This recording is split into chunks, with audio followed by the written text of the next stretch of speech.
Assalamualaikum warahmatullahi wabarakatuh. Jumpa lagi bersama channel Tongkat Emas Edukasi, channel yang menyajikan seputar dunia informasi pendidikan.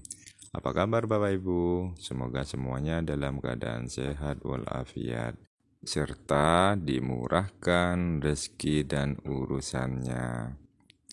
Baik Bapak Ibu, kali ini kita akan bahas tentang soal P3K tahun 2023 yang berdasarkan pengalaman tahun-tahun sebelumnya. Soal ini selalu muncul Bapak Ibu, meskipun bahasanya tidak persis sama, namun gambarannya seperti yang akan kita bahas kali ini. Namun sebelum lanjut, bagi Bapak Ibu yang baru menemukan channel ini, jangan lupa tekan tombol subscribe dan nyalakan notifikasi loncengnya agar Bapak Ibu tidak ketinggalan jika channel ini mengupload video terbaru. Oke, jangan lupa juga ya Bapak Ibu share video ini seluas-luasnya agar apa yang ada di channel ini bisa bermanfaat untuk kita semua. Baik, kita mulai dari soal yang pertama. Agar dapat melakukan penilaian secara objektif, seorang guru harus A. Merencanakan penilaian secara bertahap dan terus-menerus. B. Menuangkan seluruh domain pada setiap kompetensi dasar. C. Menyusun kriteria yang jelas dalam pemberian skor. D. Menggunakan teknik penilaian yang beragam. Ada 3 jawaban benar. Silakan Bapak Ibu pilih, saya hitung mundur mulai dari angka 5. Ya, betul sekali, jawabannya adalah C, yaitu menyusun kriteria yang jelas dalam pemberian skor. Baik, kita akan coba bahas satu persatu dari jawabannya. Yang A, merencanakan penilaian secara bertahap dan terus-menerus. Nah, penilaian seperti ini yang secara bertahap dan terus-menerus itu merupakan penilaian yang kurang objektif Bapak Ibu. Maka yang A ini tidak sesuai. Sekarang kita coba yang B. Menuangkan seluruh domain pada setiap kompetensi dasar. Nah, jadi ini menuangkan semua domain pada kompetensi dasar pun juga kurang sesuai. Jadi yang B ini tidak masuk. Sekarang kita lihat yang D. Menggunakan teknik penilaian yang beragam. Nah, ini pun dengan teknik yang beragam, maka hasil penilaiannya pun juga tidak objektif. Maka yang D tidak termasuk Bapak Ibu. Sedangkan yang E ada 3 jawaban yang benar. Nah, di sini tidak diterangkan mana jawaban yang benar. Maka yang paling sesuai berdasarkan pertanyaan tersebut adalah yang C, Bapak Ibu. Next, kita lanjutkan ke soal berikutnya. Proses pemberian makna atau penetapan kualitas hasil pengukuran dengan cara membandingkan angka hasil pengukuran tersebut dengan kriteria tertentu disebut A. Pengukuran, B. Asesmen, C. Tes, D. Evaluasi, E. Semua benar. Silahkan Bapak Ibu jawab, saya hitung mundur mulai dari angka 5.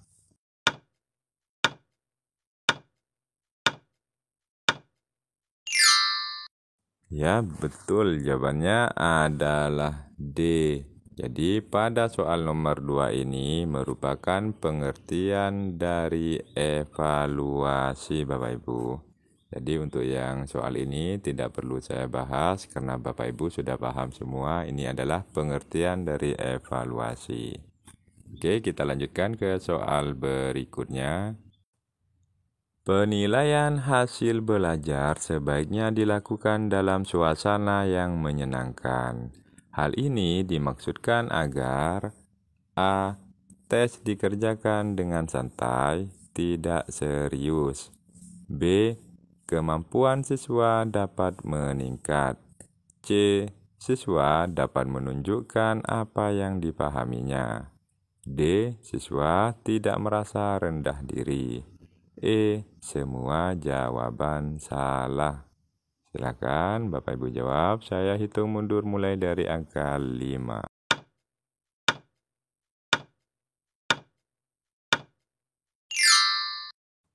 Ya, betul sekali. Jawabannya adalah C. Siswa dapat menunjukkan apa yang dipahaminya. Kata kunci dalam soal ini yaitu adalah penilaian hasil belajar sebaiknya dilakukan dalam suasana yang menyenangkan. Jadi intinya Bapak Ibu, tanpa harus kita bahas satu persatu dari jawaban tersebut, jika kita tahu dari kata kuncinya, maka kita akan langsung tertuju pada jawaban C, yaitu siswa dapat menunjukkan apa yang dipahaminya selama proses belajar, Bapak Ibu. Jadi untuk soal ini saya rasa sangat mudah, namun perlu adanya ketelitian saja. Oke, kita lanjutkan ke soal berikutnya. Kelemahan dari penilaian acuan kriteria adalah A. Harus menghitung rata-rata lebih dahulu. B. Kriteria keberhasilan selalu berubah. C. Tidak dapat dijadikan ukuran untuk menilai keberhasilan pengajaran. D. Dapat terjadi semua siswa tidak lulus. Yang E. Semua jawaban benar. Silahkan dijawab Bapak Ibu. Saya hitung mundur mulai dari angka 5.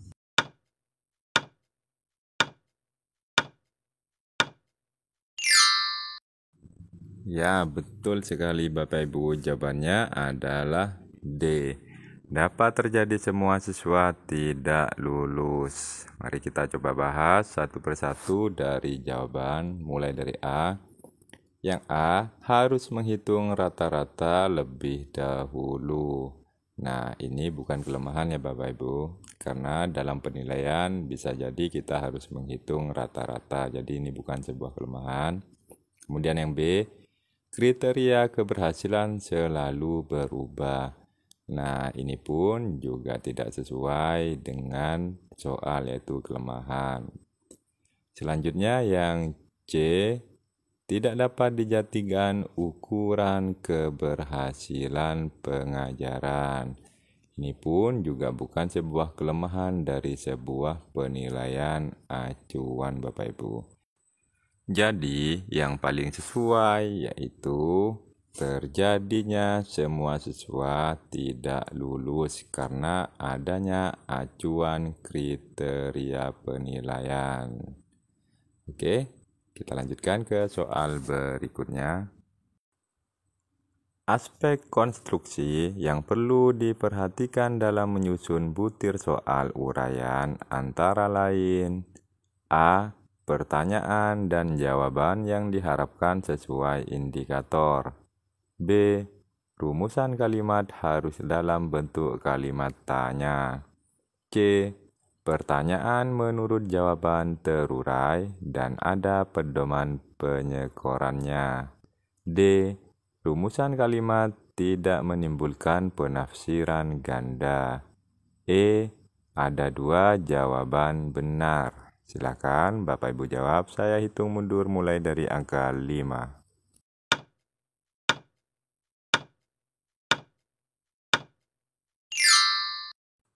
Ya, betul sekali Bapak Ibu. Jawabannya adalah C. Pertanyaan menurut jawaban terurai dan ada pedoman penyekorannya. Sekarang mari kita coba ulas jawaban A hingga E Bapak Ibu. Yang A, pertanyaan dan jawaban yang diharapkan sesuai indikator. Nah, ini jika pertanyaan dan jawaban harus sesuai indikator, bisa jadi anak-anak menjawab lebih dari indikator yang diharapkan. Maka A ini tidak sesuai dengan aspek konstruksi Bapak Ibu. Kemudian yang B, rumusan kalimat harus dalam bentuk tanda tanya. Maksud saya dalam bentuk kalimat tanya. Nah, ini pun juga tidak sesuai. Karena dalam sebuah soal tidak harus kalimat tanya Bapak Ibu. Bisa jadi itu sebuah kalimat perintah. Bisa saja kan, karena ini merupakan sebuah uraian. maka yang B ini juga tidak sesuai. Kemudian yang D, rumusan kalimat tidak menimbulkan penafsiran ganda. Ini pun sebenarnya ini agak masuk Bapak Ibu, tidak menafsirkan ganda atau tidak rancu. Nah, ini termasuk, namun di sini kita bandingkan dengan jawaban yang C, maka lebih kuat jawaban yang C Bapak Ibu. Sedangkan yang E ini ada dua jawaban yang benar, ini pun masih ragu. Jadi jawaban yang paling tepat adalah yang C. Oke, kita lanjutkan ke soal berikutnya. Namun, saya ingatkan kembali bagi Bapak Ibu yang baru menemukan channel ini, jangan lupa tekan tombol subscribe dan nyalakan notifikasi loncengnya, agar Bapak Ibu tidak ketinggalan jika channel ini mengupload video terbarunya. Jangan lupa juga Bapak Ibu share video ini seluas-luasnya, agar apa yang ada di channel ini bisa bermanfaat untuk kita semua. Oke, kita lanjutkan ke soal berikutnya. Yang tidak termasuk kegiatan mempersiapkan observasi adalah A. Menentukan siapa yang akan mengobservasi. B. Mewawancarai siswa yang hendak kita observasi. C. Menentukan kegiatan atau tindakan yang akan diobservasi. D. Menentukan rencana sampling. E. Semua jawaban salah. Silakan Bapak Ibu jawab, saya hitung mundur mulai dari angka 5.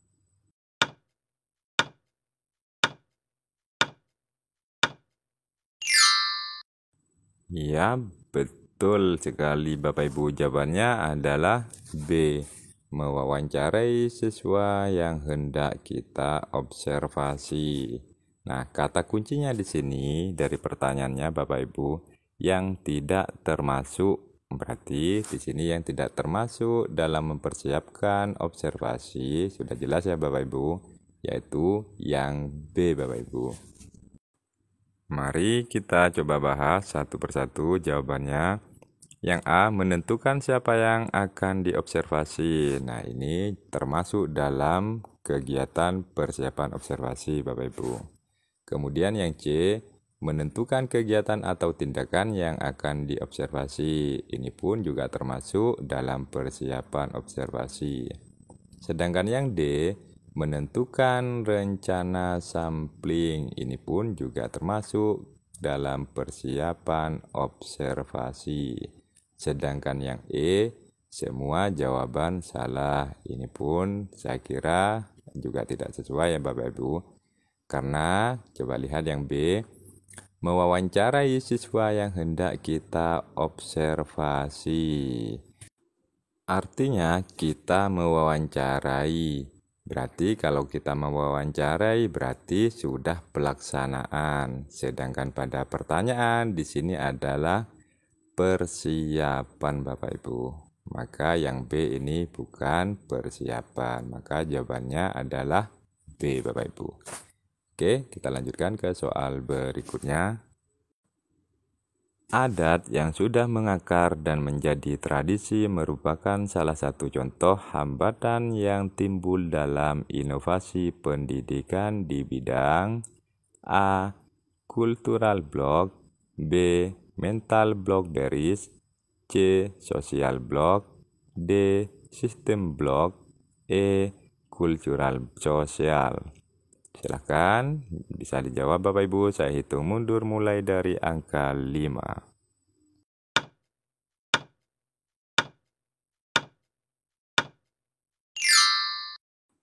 Ya, jawabannya adalah A. Mudah sekali ya Bapak Ibu. Nah, di sini pertanyaannya dari kata kuncinya ini adalah adat Bapak Ibu. Adat yang sudah mengakar menjadi tradisi, itu kata kuncinya. Nah, kita tinggal mengartikan saja. Dari sekian jawaban yang merupakan adat, yaitu pastinya A Bapak Ibu.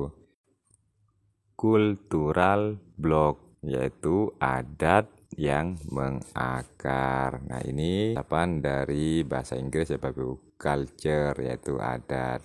Jadi tidak perlu saya bahas satu persatu karena ini sudah sangat mudah ya Bapak Ibu. Kita lanjutkan ke soal berikutnya. Berikut ini merupakan ciri pembelajaran inovatif. A. Dapat memecahkan suatu masalah. B. Memiliki unsur keterbaruan. C. Memiliki keterbaruan dan dapat memecahkan masalah. D. Tidak harus baru, yang penting pembelajarannya menjadi bervariasi. E. Ada dua jawaban yang benar. Silahkan dijawab Bapak Ibu, saya hitung mundur mulai dari angka 5.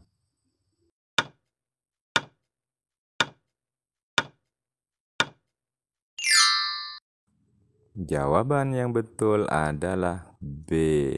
B di sini memiliki unsur keterbaruan dan dapat memecahkan masalah. Kita lihat pertanyaannya yang merupakan ciri pembelajaran inovatif. Kita mulai dari yang A, kita bahas Bapak Ibu. Yang A dapat memecahkan suatu masalah. Nah, dapat memecahkan suatu masalah ini juga sudah bagus. Namun, saya rasa pada jawaban berikutnya ada yang lebih bagus, Bapak Ibu. Kita tahan dulu ya. Kita coba lihat jawaban yang C. Memiliki unsur keterbaruan dan dapat memecahkan masalah. Nah, di sini keterbaruan dan dapat memecahkan masalah. Ini juga sudah bagus, Bapak Ibu. Namun, coba kita lihat lagi di jawaban berikutnya, yang D. Tidak harus baru, yang penting pembelajarannya menjadi bervariasi. Nah, ini pun juga sudah sesuai menurut saya Bapak Ibu, namun kurang pas ya. Kemudian yang E, ada dua jawaban yang benar. Ini juga kurang pas. Sekarang kita bandingkan antara jawaban B dengan jawaban C. Di sini pembelajaran inovatif Bapak Ibu. Artinya inovatif menemukan pembaruan atau hal-hal baru. Tidak ada kaitannya itu memecahkan masalah atau tidak. Maka jawabannya yang paling pas yaitu yang B Bapak Ibu. Oke, kita lanjutkan ke soal berikutnya. Kemampuan yang harus dimiliki oleh lulusan dalam setiap mata pelajaran yang memiliki implikasi yang sangat signifikan dalam perencanaan, metodologi, dan pengelolaan penilaian. Pernyataan tersebut merupakan pengertian yang terkandung dalam konsep A. Kompetensi, B. Standar kompetensi, C. Kompetensi dasar, D. Indikator pencapaian belajar, E. Semua jawaban benar. Silakan Bapak Ibu jawab. Saya hitung mundur mulai dari angka 5.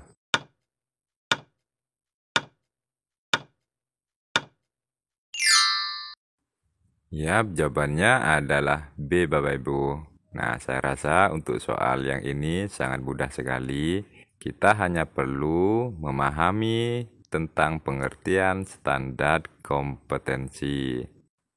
Saya kira untuk soal yang ini tidak usah saya bahas satu persatu dari jawabannya ya Bapak Ibu. Karena ini hanyalah sebuah pengertian saja. Jadi Bapak Ibu tinggal pahami aja.